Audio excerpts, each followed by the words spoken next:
الحمد لله وكفى وسلام على عباده الذين اصطفى أما بعد فأعوذ بالله من الشيطان الرجيم بسم الله الرحمن الرحيم يا أيها الذين آمنوا كتب عليكم الصيام كما كتب على الذين من قبلكم لعلكم تتقون أما بعد والله أعلم بأسرار كتابه فقال النبي صلى الله عليه وسلم بلغوا عني ولو آية رواہ البخاری۔ عزیز سامعین کرام، اللہ جل شانہ نے اپنی رحمت سے یہ رمضان کا مہینہ جو رحمتوں والا ہے، مغفرتوں والا ہے، برکتوں والا ہے، بخششوں والا ہے، عطاؤں والا ہے، انعامات والا ہے، کہ اپنے دامن میں بے شمار انعامات اور خوبیاں رکھتا ہے۔ انسان کو بے شمار مواقع دیے گئے، بے شمار طریقوں سے اللہ جل شانہ کا قرب اور اس کی خوشنودی حاصل کرنے کے راستے دکھائے گئے۔ کسی بھی طرح سے تم اللہ جل شانہ کا جو ہے قرب، اس کی خوشنودی، اس کی رضا اور اس کے جو مغفرت ہے اسے حاصل کر لو۔ تو رمضان المبارک بنیادی طور پر تو وہ شہر الصیام ہے کہ وہ روزوں کا مہینہ ہے، اسی طرح وہ شہر القرآن بھی ہے، اسی طرح وہ شہر القیام بھی ہے، اسی طرح وہ شہر التوبہ بھی ہے، وہ اسی طرح شہر الصبر بھی ہے، وہ اسی طرح شہر التربیہ بھی ہے۔ تو اس کے کئی جو ہے وہ اللہ جل شانہ نے اسماء رکھے ہیں اور یہ اس کی خوبیاں ہیں۔ قصہ مختصر، ہر طرح کا آدمی اس سے اپنی مغفرت حاصل کر سکتا ہے۔ عزیز سامعین کرام، جیسے ہی رمضان شروع ہوا تو آپ نے دیکھا کہ لوگ جوق در جوق مساجد کی طرف، دین کی طرف راغب ہو گئے، اور یہ اس لیے ہوا کہ اللہ تعالیٰ نے اپنی توفیق اور فضل اور کرم سے ان کے لیے راستے کھول دیے کہ وہ اللہ جل شانہ کا کیا کریں، وہ اللہ تبارک و تعالیٰ کی خوشنودی حاصل کریں۔ یہ قدم اٹھتے نہیں، اٹھائے جاتے ہیں۔ تو اللہ تبارک و تعالیٰ نے اپنی رحمت سے لوگوں کو مسجد کی طرف کھینچ لیا۔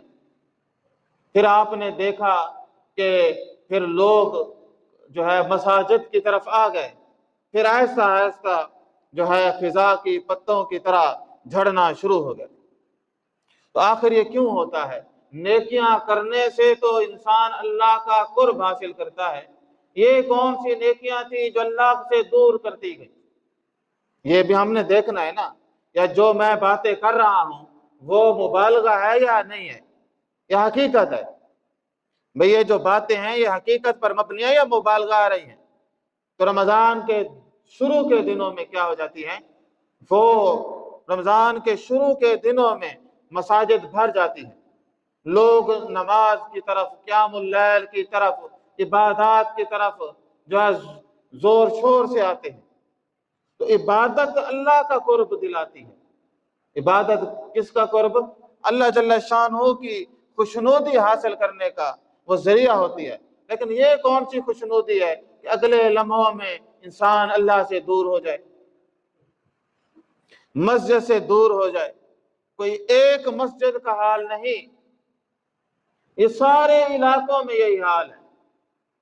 ہر مسجد میں یہی ہے کہ پہلے لوگ اہل علاقہ جوق در جوق آتے ہیں، پھر مرض بڑھتا گیا جوں جوں دوا کی، عبادت کرتے گئے اور خزاں کے پتوں کی طرح گرتے گئے۔ تو گویا معلوم ہوا کہ عبادت اللہ کے قریب نہیں کر رہی۔ اگر اللہ تعالیٰ کے قریب کرتی تو بھاگ تھوڑے جاتے۔ تو وجوہات کیا ہیں کہ انسان اللہ کی رحمت اور توفیق سے مسجد میں آتا ہے، پھر وہ کیوں دور بھاگ جاتا ہے؟ تو اس میں مسجد کا قصور ہے، یا عبادات میں وہ طاقت نہیں، حرارت نہیں، یا اس کے اندر کوئی خرابی ہے؟ تو تو ایک شاعر کہتا ہے کہ دل خوش ہوا مسجد ویراں کو دیکھ کر، دل خوش ہوا مسجد ویراں کو دیکھ کر، میری طرح خدا کا بھی خانہ خراب ہے۔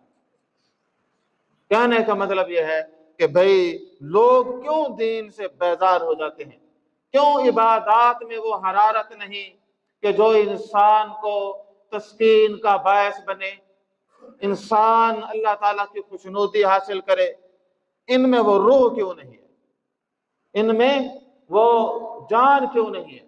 عزیز سامعین کرام، حقیقت یہ ہے کہ انسان جب ان عوارضات کو نہ جانے کہ اللہ تعالیٰ سے دوری کے اسباب کیا ہیں، کیوں انسان راندہ درگاہ ہو جاتا ہے، کیوں جو ہے اتنے بارشوں رحمتوں کے بارشوں والے مہینے میں جہاں اللہ تعالیٰ کی خوشنودی کے سینکڑوں راستے ہیں، وہیں وہ اللہ تعالیٰ سے دور کیوں ہو جاتا ہے؟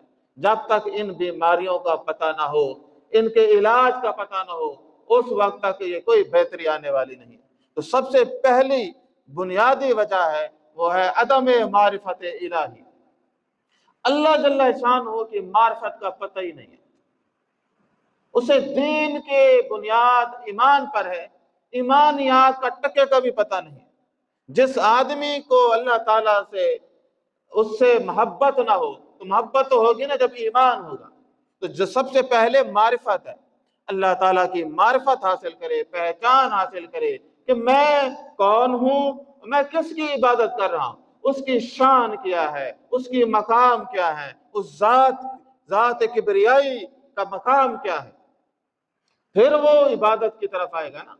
پھر اس سے اس کو محبت ہوگی جب وہ یہ جان لے گا کہ میری ایک ایک سانس اسی کے فضل و کرم سے، یہ اسی کا احسان ہے کہ میں دناتا پھرتا ہوں، میں جو ہے وہ خطائیں دیکھتا بھی ہے، عطائیں کم نہیں کرتا۔ تو وہ ہستی اتنی رحیم و کریم جو انسان کی بے شمار خطائیں دیکھ کر بھی عطائیں کم نہیں کرتی، پھر انسان باضمیر ہو، اس کا دل کرتا ہے کہ اس کے سامنے جھکا جائے۔ تو جس کو اللہ تعالیٰ کی پہچان نہیں ہے وہ کیا کہے گا؟ وہ تو کہے گا یہ نماز مصیبت ہے۔ اس کے بعد ہے جی، جب یہ معرفت الہی کے بعد دو اور بنیادی چیزیں ہیں، ایک ہے رزق حرام، یہ بھی انسان کے اندر حرارت ایمانی پیدا ہی نہیں ہونے دیتا۔ انسان جو ہے نماز باقی عبادات وہ گھنٹوں گھنٹوں جم کرے گا، ورزشیں کرے گا، واک کرے گا، اور ایسے سوشل میڈیا پہ ٹائم گزارے گا، دوستوں کے ساتھ گزارے گا، سب سے بڑے دوست حامی و ناصر اللہ تعالیٰ کے ساتھ، اس کا جو ہے نا دل مٹھی میں آ جائے گا، ہے وہ کہے گا ابھی بس نماز ختم ہو میں نکلو مسجد سے، جیسے وہ آگ کے انگاروں پر کھڑا ہو، تو اس کا دل مٹھی میں آیا ہوا ہو، تو بھائی ایسی حالت والے کا ایمان صحیح ہے نہ؟ ایمان صحیح، رزق کی گندگی بھی اسے عبادت پر قائم نہیں ہونے دیتی۔ اسی طرح ایک اور بہت بڑی بیماری ہے، وہ ہے تعدد گناہ۔ گناہ کی جو گندگی ہے، انسان کیا کرے، ایک طرف وہ نیکی کرتا ہے، دوسری طرف گناہوں کی لائنیں لگا دیتا ہے۔ گناہ ہے کبیرہ، اور کوئی چھوٹا گناہ بھی تسلسل سے کبیرہ جیسا ہی ہو جاتا ہے۔ تو فرمایا کہ اب وہ گناہوں میں لت پت ہے، وہ لت پت انسان جو گناہوں میں لت پت آدمی ہے، وہ آدمی پھر اللہ تعالیٰ کے ہاں راندہ درگاہ ہو جاتا ہے۔ بھائی وہ ڈیل کرتا ہے، وہ ڈیل کیا ہوتی ہے؟ بھائی اچھائی اور برائی دونوں اکٹھے نہیں رہ سکتے، یا وہ اسے مسجد چھوڑنا پڑے گی یا برائی۔ تو آپ دیکھ لیں وہ برائی نہیں چھوڑتا، مسجد چھوڑ دیتا۔ بھائی ایک آدمی اللہ کی رحمت سے مسجد میں آیا، اس نے رمضان کی برکت سے چاند لمحے گزارے، لیکن اسے برائی اتنی محبوب ہے کہ وہ برائی کو چھوڑ، اپنی گندی عملی روش کو چھوڑ، ویسے زبان، ویسے اخلاق، ویسے معاملات، ویسے روٹین، تو پھر ایسا آدمی رمضان کا احترام کر رہا ہے؟ جب وہ رمضان کا احترام نہیں کر رہا تو اس کے وجود سے نیکیوں کا ظہور ہوگا یا نہیں ہوگا؟ تو وہ تو راندہ درگاہ ہے۔ عزیز سامعین کرام، پھر انسان فیصلہ خود کرتا ہے، وہ کہتا ہے برائی چھوڑ نہیں سکتا، چلو مسجد ہی چھوڑ۔ تو اللہ تعالیٰ کتنا بدبخت آدمی ہے کہ جس کے بارے میں اللہ فیصلہ فرما دیں کہ اسے مسجد سے دور رکھو۔ اسے کیا ہے؟ مسجد سے دور، تو وہ مسجد سے دور ہو جائے۔ تو یہ کتنی بڑی بدقسمتی ہے کہ انسان اپنے مالک سے، اپنے خالق سے، اپنے رازق سے، اپنے رب سے دور ہو۔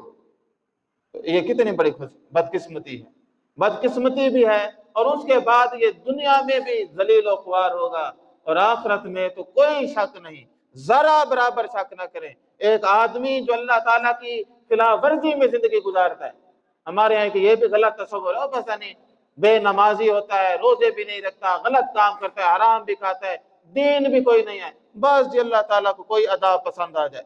اللہ تعالیٰ کو نماز کی ادا پسند آتی ہے، اللہ تعالیٰ کو رمضان میں روزے کی ادا پسند آتی ہے۔ اگر یہ پسند نہیں ہے تو اور کون سی ادائیں ہیں؟ بھائی وہ آدمی نہ نماز پڑھتا ہے، نہ روزہ رکھتا ہے، اخلاق کا بھی گندا ہے، ہر معاملے میں نیل ہے، پتہ نہیں جو اللہ تعالیٰ کو پسند آ جائے۔ تو اللہ تعالیٰ نے بتایا ہے کہ میں کن کو پسند کرتا ہوں، قرآن نے یہ نہیں بتایا کہ میں کن لوگوں کو پسند کرتا ہوں۔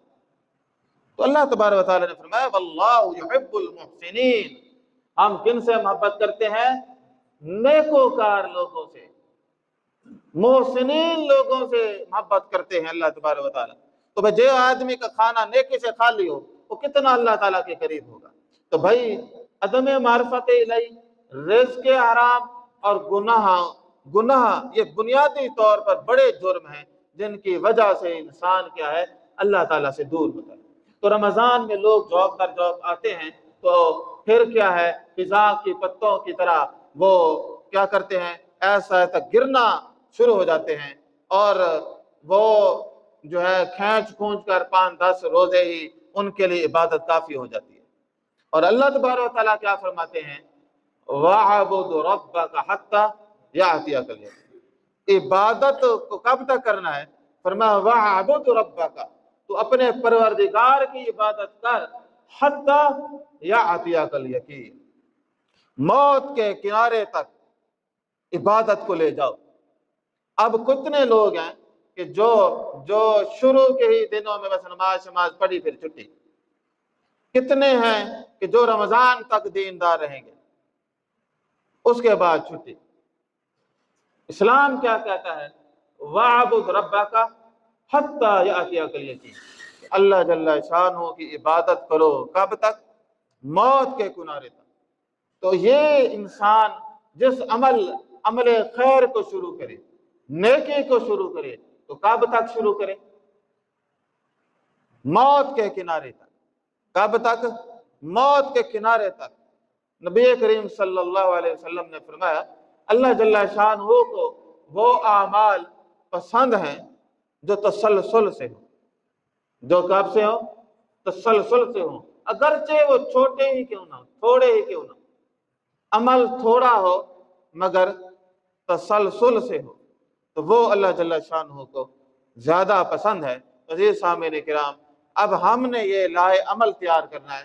آج کے موضوع بھی ہمارا یہ ہے کہ بھئی ہماری نیکی رمضان تک ہے یا موت تک؟ اسلام کیا کہتے ہیں، نماز رمضان تک پڑھنی ہے۔ جس رب نے رمضان میں نماز فرض کی ہے اسی پروردگار نے نماز کو پوری زندگی کے لیے فرض کیا۔ تو بھئی ہر دوست جتنے آپ موجود ہیں ایسا لائے عمل تیار کریں کہ جس میں عبادت کب تک ہو؟ موت کے کنارے تک۔ کب تک؟ موت کے کنارے تک، اور وہ ہو عادتاً بھی نہ ہو، کوئی اور بھی وجہ نہ ہو، دکھاوا بھی نہ ہو۔ فرمایا قل ان صلاتي ونسكي ومحياي ومماتي للہ رب العالمین، آپ ان کو یہ اعلان فرما دیجئے، بتلا دیجئے، بے شک جو میری نماز ہے، میری قربانی اور جملہ عبادات ہیں، وہ سب کی سب، اور میری حیات و موت یہ کس کے لیے ہے؟ للہ رب العالمین۔ میرا جینا، میرا مرنا کس کے لیے؟ للہ رب العالمین۔ تو یہ استقامت بھی بڑی ضروری ہے کہ انسان عبادت پر استقامت حاصل کرے، ایمان پر استقامت حاصل کرے، اور ساتھ صبر بھی ہے۔ اور فرمایا کہ الصیام نصف الصبر، الصیام نصف الصبر، الصوم نصف الصبر، روزہ کیا ہے؟ آدھا صبر، والصبر نصف الایمان، اور جو صبر ہے وہ آدھا ایمان ہے۔ تو فرمایا کہ اب جو آدمی صبر، اور صبر کیا ہے؟ فرمایا کہ صبر پہلے صبر علی الطاعہ، اطاعت پر صبر۔ ایک آدمی ہے اس کا عبادت کا دل نہیں کر رہا، تو اس عبادت اور استقامت کے لیے جو چیز درکار ہے وہ صبر ہے۔ وہ کیا ہے؟ صبر ہے، وہ صبر کرے۔ اور اسی طرح فرمایا کہ استقامت علی المعصیہ، اسی طرح وہ برائی ہے تو برائی سے بھی بچے گا تو طاقت جو استعمال ہوگی وہ صبر ہوگی۔ برائی سے بچنے کے لیے بھی طاقت کون سی استعمال ہوگی؟ نیکی کرنے کے لیے بھی صبر درکار، برائی سے بچنے کے لیے بھی صبر درکار، اور اسی طرح صبر علی البلاء، اور اسی طرح جو ہے یہ جو مصائب و آلام ہیں یہ بھی کس صبر، ان پر بھی صبر کرے۔ انسان کو جو تکالیف آتی ہیں تو نیکی کرنے کے لیے بھی صبر درکار ہے، برائی سے بچنے کے لیے بھی صبر درکار ہے، اور اسی طرح جو زندگی میں دکھ آتے ہیں، مصائب آتے ہیں، ان کے لیے بھی کون سی چیز درکار ہے؟ صبر درکار ہے۔ تو یہ سامعین کرام، تو رمضان کی قبولیت کا ایک زینہ یہ بھی ہے انسان کے اندر استقامت حاصل ہو، انسان عبادات کو سنبھال کر رکھے۔ تو ہر دوست کوشش کرے کہ وہ اپنی عبادات کو سنبھال کر رکھے۔ جس طرح رمضان میں قرآن پڑھا، ترتیب دے دے، اسی طرح رمضان کے بعد بھی قرآن پڑھے۔ قرآن وہ حرارت ہے۔ یہ جو لوگ دین سے دور ہو جاتے ہیں اور رمضان کے اندر تھوڑا بہت کچھ کیا پھر دور ہو گئے، ان کا علاج بھی یہی ہے۔ فرمایا علاج یہ ہے کہ وہ اپنے آپ کو قرآن مجید سے جوڑ دیں۔ وہ یہ ہے کہ وَاعْتَصِمُوا بِحَبْلِ اللَّهِ جَمِيعًا، سب کے سب اللہ تعالیٰ کی اس رسی کو مضبوطی سے تھام لیں۔ کیوں؟ اس لیے فرمایا انما المؤمنون اذا ذکر اللہ وجلت قلوبہم، مومن کی شان یہ ہے، حقیقی مومن وہ ہے اذا ذکر اللہ وجلت قلوبہم، جب اللہ جل شانہ کا ذکر کیا جاتا ہے، وجلت قلوبہم، تو اس کے رونگٹے کھڑے ہو جاتے ہیں، وہ دل ڈر جاتے ہیں، اس کے اوپر خشیت نازل ہو جاتی ہے۔ اور ہمارے ہاں اللہ کا نام سن لے تو نیند آئے یا سستی چاٹ جائے، تو کیا یہ وہی ہے کہ یہ مومن ہے؟ یہ فراڈ ہے۔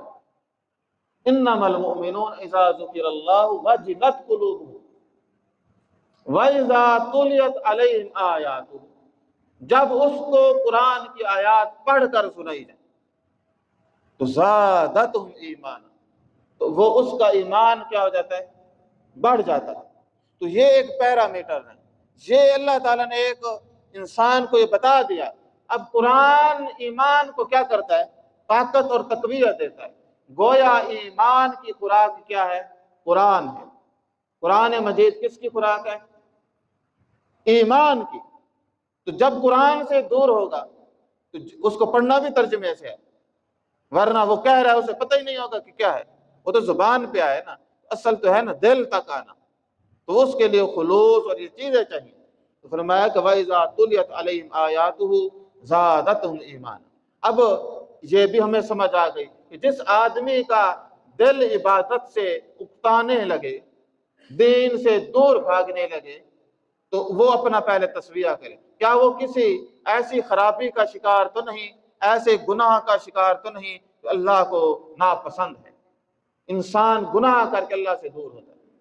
دوسرے نمبر پر یہ دیکھے کہ کیا میرا ایمان تو کمزور نہیں ہو گیا؟ میں یہ غفلت آتی ہے نا، غافل ہوتا ہے انسان، یہ ایسے ہوتا ہے نا، چیزوں سے دور رہا پھر غافل ہوا، پھر غافل سے کیا چٹ ہو گیا۔ جیسے غفلت آئے تو اللہ کے قرآن سے اس کو طاقت دے۔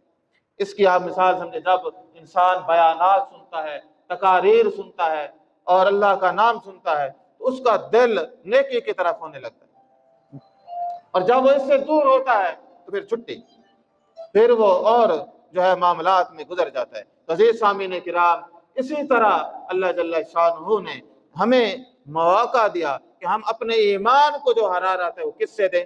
قرآن مجید سے دیں۔ عبادت کو استقامت آئے گی صبر سے، اور صبر کیا ایمان سے آئے گا، اور اسی طرح انسان انہی چیزوں کو درجہ بدرجہ عمل پیرا ہوگا تو کہاں پہنچے گا؟ وہ آخر ایک مقام تک پہنچ جائے گا۔ تو ہم نے آج کی جو ہماری محفل ہے اس میں یہ تہیا کرنا ہے کہ ہم نے یہ جو اللہ تعالیٰ نے ہمیں سعادت بخشی تھی اس سے ہاتھ نہیں دھونا، بلکہ اس سعادت کو، نماز کی سعادت کو، حتیٰ کہ قیام اللیل کی سعادت کو بھی، اور اسی طرح قرآن کی سعادت کو ہم نے کیا موت تک لے جانا ہے۔ اس کو کیا ہے؟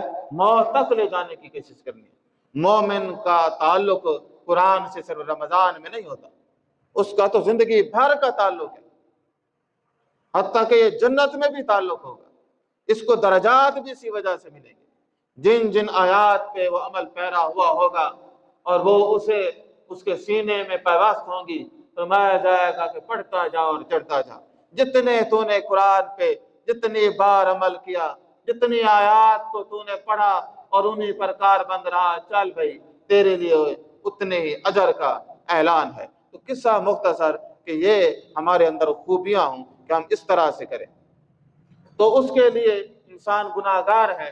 تو بھئی یہ رمضان اتنی بڑی سعادت تھی، یہ شہر المغفرہ تھا، مغفرت کا مہینہ تھا، یہ شہر التوبہ ہے، توبہ کا مہینہ ہے، یہ شہر التربیہ ہے، اپنے تصویہ اور تربیت کا مہینہ ہے۔ تو اس میں انسان اللہ تعالیٰ سے توبہ کرے، اور فرمایا ان اللہ یحب التوابین، فرمایا اللہ جل شانہ توبہ کرنے والوں سے، واپس لوٹ آنے والوں سے، گناہوں سے منہ موڑنے والوں سے محبت فرماتے ہیں۔ کس سے محبت کرتے ہیں؟ جو گناہوں کو چھوڑ دے۔ گناہ اپنے اندر دنیاوی فوائد رکھتے ہیں، فوری نفع ہوتا ہے ان میں، وہ اس سے فائدہ حاصل کرتا ہے، مزہ ہوتا ہے نفسانی۔ تو اس لیے فرمایا کہ اس کے لیے جو طاقت ہے وہ صبر کی ہے، وہ ایمان کی طاقت ہے۔ تو انسان اس ماہ میں اللہ جل شانہ سے خوب توبہ و استغفار کرے، استقامت کی دعا کرے، اور اپنے عمل کو موت تک لے جانے کی دعا کرے۔ جو آدمی رمضان کے بعد بھی دین پر قائم رہتا ہے اور اپنے عمل کو دوام دیتا ہے، گویا اس کی رمضان کی عبادات قبول ہو گئی۔ تو جو آدمی بس کہے پڑے بھائی اب جان چھٹی، بے موسمی کا شغل تھا، اپنی نماز بھی جب موسم بہار آئی تو میں خار بن گیا، تو بس جی اب جو ہے نا جان چھوٹی، اب کون سی نماز اور کیا، تو خرافات کے اندر انسان وقت گزار دے، تو فرمایا یہ بھی ایک بہت بڑی نالائکی ہے۔ اس حوالے سے ہر آدمی کوشش کرے۔ اب آپ صلی اللہ علیہ وسلم نے ایک بات کہی تو آپ اس پس منظر میں آپ کو دیکھیے، فرمایا کہ راغم انف رجل ادرک رمضان، اس آدمی کی ناک خاک آلود ہو جس نے رمضان کو پایا، اور ہماری زندگی میں کتنی بار آیا ہے، فلم یغفر لہ، مگر وہ اپنی مغفرت نہ کرا سکے۔ یعنی رمضان معافی کا اتنا اعلیٰ ذریعہ ہے کہ فرمایا کہ وہ اس آدمی پہ حیف ہے، بدقسمت ہے وہ آدمی جس کی زندگی میں رمضان آیا اور رمضان چلا گیا، وہ اپنی معافی نہ کرا سکا۔ جب اتنے مواقع اللہ تعالیٰ نے دیے، وہ کیا ہے گناہ نہ معاف کرا سکا، اس سے بڑا کوئی ہے؟ آپ نے تو اتنا واضح بتایا، من صام رمضان ایمانا واحتسابا غفر لہ ما تقدم من ذنبہ، کہ جس نے رمضان کے روزے رکھے اور جس نے روزوں کو ان کے تقاضوں کے مطابق ادا کیا۔ روزے کے تقاضے ہیں نا، معدے کو روزہ رکھانا تھا یا جسم کو؟ آنکھوں کو بھی روزہ رکھانا تھا، کانوں کو بھی لگانا تھا، زبان کو بھی روزہ رکھانا تھا، عادات پورے جسم پر روزہ طاری کرنا تھا۔ فرمایا جس نے اپنے پورے وجود پر روزے کو نافذ کیا، غفر لہ ما تقدم من ذنبہ، اللہ جل شانہ اس کے گناہوں کو معاف فرما دے۔ اب ایک یہ ذریعہ تھا، ایک ذریعہ تھا من قام رمضان، جس آدمی نے رمضان میں قیام کیا، راتوں کو اٹھ اٹھ کر عبادتیں کی، ایمانا واحتسابا غفر لہ ما تقدم من ذنبہ، اور اللہ جل شانہ نے فرمایا، نبی کریم صلی اللہ علیہ وسلم نے فرمایا کہ ایمان و خلوص کے ساتھ اس کے کیا کرتے ہیں، اس کے بھی سارے گناہ معاف کرتے ہیں۔ اسی طرح صلی اللہ علیہ وسلم نے فرمایا من قام لیلۃ القدر، اور جو آدمی لیلۃ القدر میں قیام کیا، آخری عشرہ میں کھڑا رہا، اس کے لیے بھی توبہ کے دروازے، معافی کا اعلان ہے۔ اب یہ کتنے ذریعے ہو گئے؟ توبہ بھی ذریعہ ہو گیا، استغفار بھی ذریعہ ہو گیا۔ اب سواریاں کئی ہیں، لیکن وہ سواری ٹھیک ہے۔ بھائی مریل سی گاڑی ہو، اس کے اوپر بندہ پہاڑوں پہ چڑھ سکتا ہے۔ تو اگر روزہ اپنی جو ہے حقیقت کے مطابق، اپنی شان کے مطابق صحیح گزارا ہے، قیام اللیل بھی صحیح کیا ہے، تو فرمایا کہ غفر لہ ما تقدم من ذنبہ۔ تو ان ذرائع کے ہوتے ہوئے بھی فرمایا کوئی بندہ کیا کرے، اپنے گناہ معاف نہ کرا سکے۔ راغم انف رجل ادرک رمضان، تو فرمایا اس آدمی کی ناک پاک آلود ہو جس نے رمضان کو پایا اور کیا ہے، فلن یغفر اللہ لہ، فلم یغفر لہ، اور اس کے گناہ معاف، وہ گناہ معاف نہ کرا سکے۔ عزیز سامعین کرام، اب ہم اپنا ضمیر، اور بندہ اپنے آپ کو بہتر جانتا ہے نا، کہ میں نے جو روزے رکھے ہیں، کیا میں نے روزوں کو اسی اصول کے مطابق قائم کیا ہے؟ ان کی جو آبیاری جس رزق سے کیا ہے وہ صحیح تھا، اور روزوں کو میں نے ان کے تقاضوں کے مطابق پورا کیا؟ اگر کیا ہے، پہرا دیا ہے عبادت پہ اور نماز پہ پہرا دیا ہے، تو پھر اللہ تبارک و تعالیٰ کو کیا پڑے کسی کو عذاب دینے؟ تو پھر تو وہ فرمایا کہ کامیاب ہی کامیاب ہے۔ تو اس لیے فرمایا کہ اب نماز، روزہ اور یہ اسی طرح توبہ و استغفار، یہ سواریاں ہیں جو انسان کو اللہ کا جو ہے قریب لے جاتی ہیں، اللہ جل شانہ کے قریب لے جاتے ہیں۔ تو ہم نے اب یہ دیکھنا ہے کہ میں ان کے اوپر کس طرح بھئی کوشش کر کے عمل پیرا ہوں۔ اسی طرح نبی کریم صلی اللہ علیہ وسلم نے ایک بہت بڑی بات بتائی، اگرچہ وہ بڑی ہی عام ہے، کرنے میں سادی ہے، اجر میں، اور ایک انسان عام میں سے ایک فرد اسی کے اوپر عمل کر لے تو اللہ تبارک و تعالیٰ دیکھے اس کو کس طرح رنگ لاتے ہیں۔ فرمایا کہ آپ صلی اللہ علیہ وسلم نے فرمایا یا ایھا الناس، انداز سے معلوم ہوتا ہے کہ کوئی بیان تھا جس میں آپ صلی اللہ علیہ وسلم نے فرمایا یا ایھا الناس، اے لوگو۔ تو ظاہر ہے جو نبی کریم صلی اللہ علیہ وسلم کی بات سن رہے تھے وہ مومنین تھے، وہ صحابی تھے۔ فرمایا یا ایھا الناس افشوا السلام، اے لوگو تم سلام کو عام کرو۔ کس کو عام کرو؟ سلام کو عام کرو۔ تو سلام دعا ایک سوشل سرکل ہے، انسان کا زیادہ لوگوں سے تعلق نفع ہی دیتا ہے۔ تو فرمایا کہ تم کیا کرو، سلام کو عام کرو، افشوا السلام، لوگوں سے تعلقات بڑھاؤ، یعنی جب بھی ملو تو سلام کرو۔ وَأَطْعِمُوا الطَّعَامَ، اور پھر فرمایا کہ تم لوگوں کو کھانا کھلاؤ۔ کیا کرو تم؟ وَأَطْعِمُوا الطَّعَامَ، لوگوں کو کھانا کھلاؤ۔ تو جس جگہ یہ ہو کہ دوسروں کی جیب پہ نظر ہو، کہ دوسروں سے کھانے کی کوشش ہو، تو وہ ان عملوں چیزوں پہ کیسے عمل پیرا ہو؟ بزرگ فرماتے تھے کہ دو چیزیں ہیں، افشوا السلام وَأَطْعِمُوا الطَّعَامَ، انہیں پہ عمل کر لو، یہی اسلام ہے کہ لوگوں سے میل جول اور لوگوں کی خدمت۔ وَأَطْعِمُوا الطَّعَامَ، کیا کرو آپ؟ کھانا کھلاؤ۔ اس سے تمہارے سوشل سرکل بھی بنیں گے، اس سے لوگوں کے اندر محبت بھی ہوگی۔ یہ تو ہر وقت پہ انسان ضرورت مندوں کو بھی کھلاتا ہے، لوگوں کے بھی مسائل حل ہوں گے۔ تو وَأَطْعِمُوا الطَّعَامَ، تو لوگوں کو کھانا کھلاؤ۔ اب یہ دونوں باتیں حقوق العباد کے دائرے میں، کہ انسان اخلاق کا بھی اچھا ہو اور معاملات کا بھی اچھا ہو، کہ لوگوں کو وہ کھلاتا پلاتا ہو۔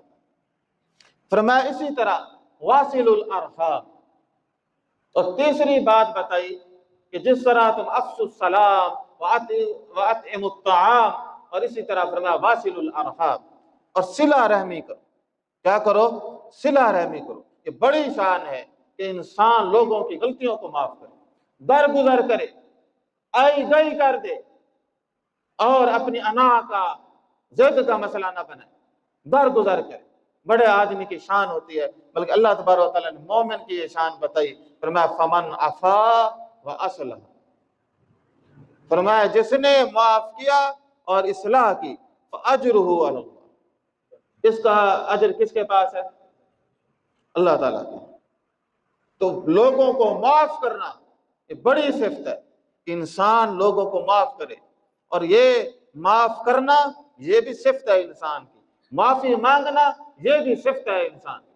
کچھ اس طرح سے میں نے یوں اپنی زندگی کو آسان کر لیا، کسی سے معافی مانگ لی، کسی کو معاف کر دیا۔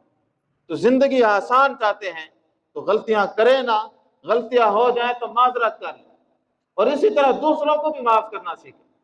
معاف کرنا یہ بڑی صفت ہے انسان کی، کیونکہ آپ اگر اللہ تعالیٰ کے حکم کے مطابق لوگوں کو معاف کریں گے تو آپ کی بھی معافی جلدی ہو جائے گی۔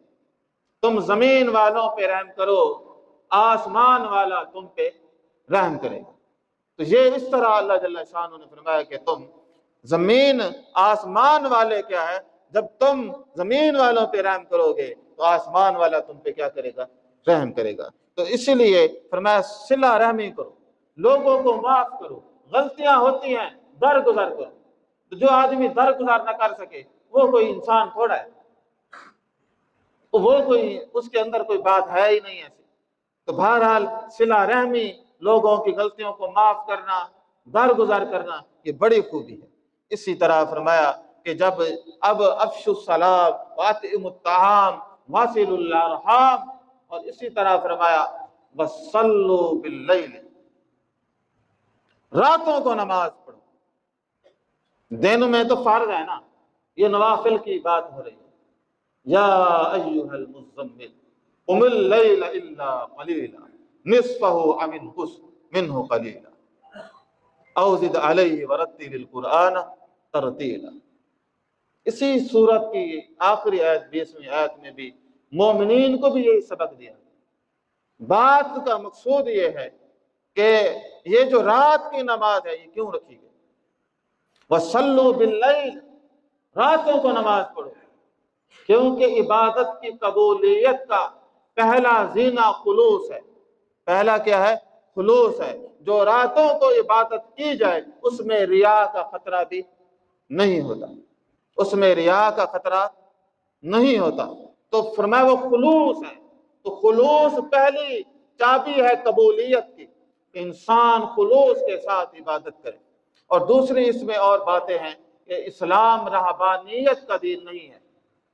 ہر آدمی کی ایک پریکٹیکل زندگی ہے، عملی زندگی ہے۔ کوئی تجارت کرتا ہے، کوئی نوکری کرتا ہے، کوئی کھیتی باڑی کرتا ہے، مختلف شعبے ہیں، تو وہ اپنے امور سر انجام دے گا۔ تو سارے کام دن کو ہوتے ہیں نا، جو رات کا وقت ہے بہت صرف اس کے لیے ہے۔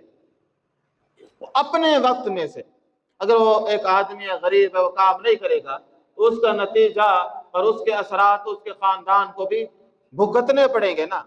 اللہ تعالیٰ چاہتے ہیں نہیں ایسا نہ ہو، وہ اپنی نیکی کرے اپنے وقت میں سے۔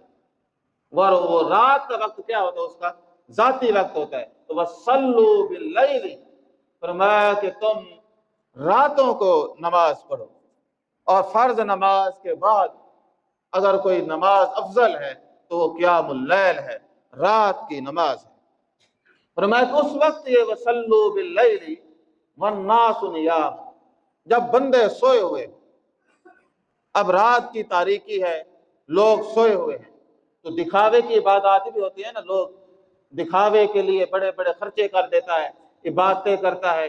دیکھیں جس طرح یہ زکوٰۃ اور قربانی کا مسئلہ ہے، زکوٰۃ دے نہ دے ادھار لے کے قربانی کر دیتا ہے، کیونکہ اس کو پتہ ہے یہ شریکوں نے بھی دیکھنی ہے، ناک بھی اونچی کرنی ہے، تو اس کے لیے پھر وہ 100 کوششیں کرتا ہے، اور زکوٰۃ کا پوچھ لے پتہ ہی نہیں ہے۔ کہنے کا مقصود یہ ہے کہ بھائی یہ جو ہے نا وَصَلُّوا بِاللَّيْلِ، یہ جو راتوں کی نماز ہے یہ ایسی نماز ہے کہ وَالنَّاسُ نِيَامٌ، جب لوگ سوئے ہوئے ہوں۔ فرمایا کہ تَدْخُلُوا الْجَنَّةَ بِسَلَامٍ، جنت میں داخل ہو جاؤ سلامتی کے ساتھ۔ یہ سرٹیفکیٹ دے دیا۔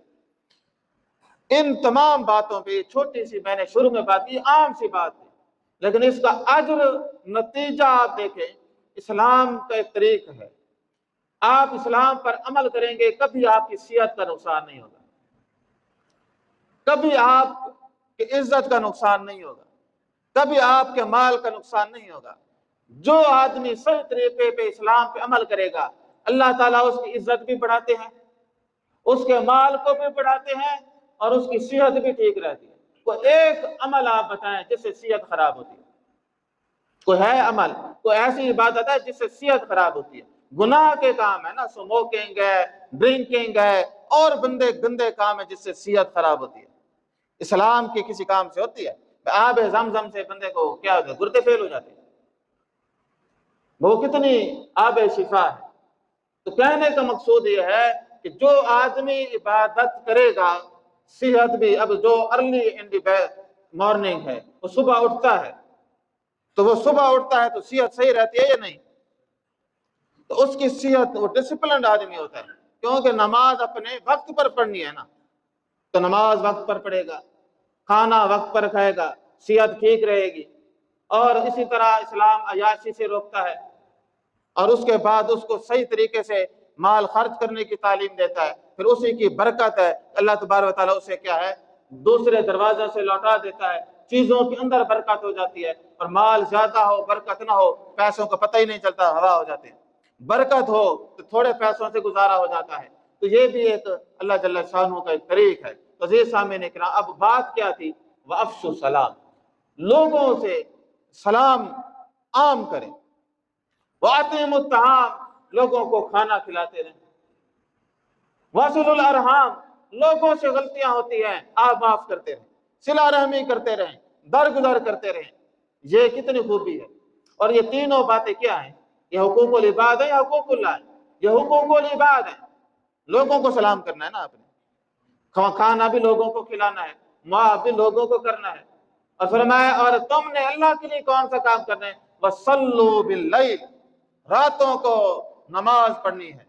دن کی مصروفیات میں کوئی فرق نہ آئے، دن کی مصروفیات رکھیں آپ، تجارت ہے، زراعت ہے، نوکری ہے۔ وَصَلُّوا بِاللَّيْلِ، دین پر چلنے کے لیے دنیا چھوڑنے کی ضرورت نہیں ہے، یہ راہبین کے خیالات ہیں۔ تو اس موضوع پہ ہم نے 12 دفعہ بات کی ہے۔ اللہ تعالیٰ فرماتے ہیں وَصَلُّوا بِاللَّيْلِ، راتوں کو کیا کرو تم؟ عبادت کرو۔ اب رات کو انسان کا انفرادی وقت ہے، وہ اجتماعی وقت نہیں ہوتا، وہ انفرادی ہے۔ وہ نہ کوئی دکان کھلی ہوتی ہے، نہ کوئی نوکری ہوتی ہے۔ انفرادی وقت میں وہ تم اللہ کو یاد کرو۔ جب یہ کرو گے تو فرمایا تدخلوا الجنۃ بسلام، اور تم جنت میں داخل ہو جاؤ سلامتی کے ساتھ۔ اتنے آسان راستے بتائے۔ تو اگر اسلام کو فطرت کے مطابق دیکھا جائے تو جنت جانا بڑا ہی آسان ہے، اگر انسان خود غرض نہ ہو تو کتنا آسان۔